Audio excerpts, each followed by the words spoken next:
Jesus was with sinners. When he came and lived among us, he was with sinners. He would have to be because he was the only sinless one. And Jesus makes this ever so plain as he calls Matthew, who was a notorious tax collector, and then all of his friends and other people are there with Matthew, and they're spending time with Jesus. And the religious leaders are saying, "Why are you eating with these type of people? You don't need to be doing that." So Jesus definitely was spending time with sinners. So we need to always remember that is that Jesus has called those who are lost to be saved. And so we should not be, we should be willing to get messy. We should be willing to be with those folks who need to come to Jesus because he himself was. So let us look at what he does.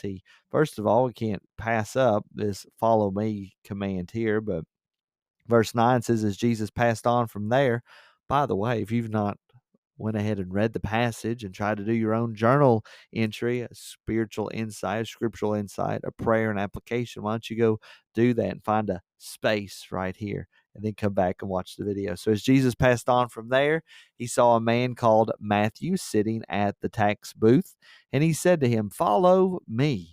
And he rose and followed him. That should be what we do every single day.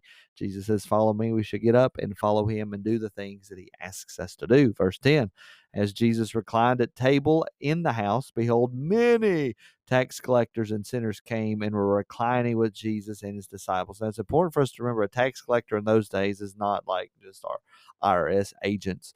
I know that the tax collector in those days would actually be, they were perceived as traitors, and then they were oftentimes crooked.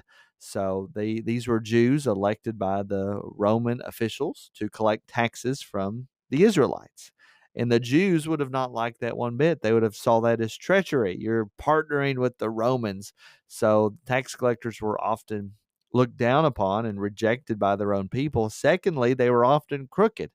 They would say, "Hey, you owe Caesar $200." Of course, it wasn't $200 back then, and in reality, all you owed was 100.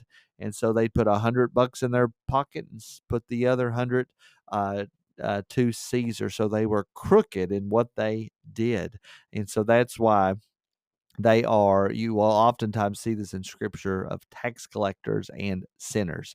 These are considered as those anti to the Jewish religion, the people of God, and they are indeed treacherous against them. So that's why Jesus has these tax collectors and sinners around him, and that's why the religious leaders get all bent out of shape. Verse 11, when the Pharisees, one of the particular groups of the religious leaders, saw this, they said to his disciples, "Why does your teacher eat with tax collectors and sinners?"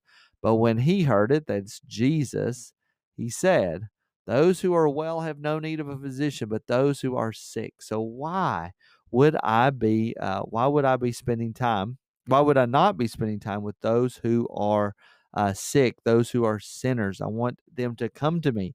And so I'm going to have them eat with me, and I will tell them about the wonderful good news about the gospel. I'm going to tell them about myself and invite them into the kingdom. And in fact, the Pharisees, how high and mighty they themselves are sinners. In fact, they're one of the worst type of sinners. They are hypocrites. They do not confess and admit their sin. They think they're perfect and doing it all right. May God spare us from the attitude of the Pharisees. Verse 13, Jesus says, "Go and learn what this means. I desire mercy and not sacrifice, for I came not to call the righteous, but sinners." I pray that's been a blessing to you, and I'll see you in the next video.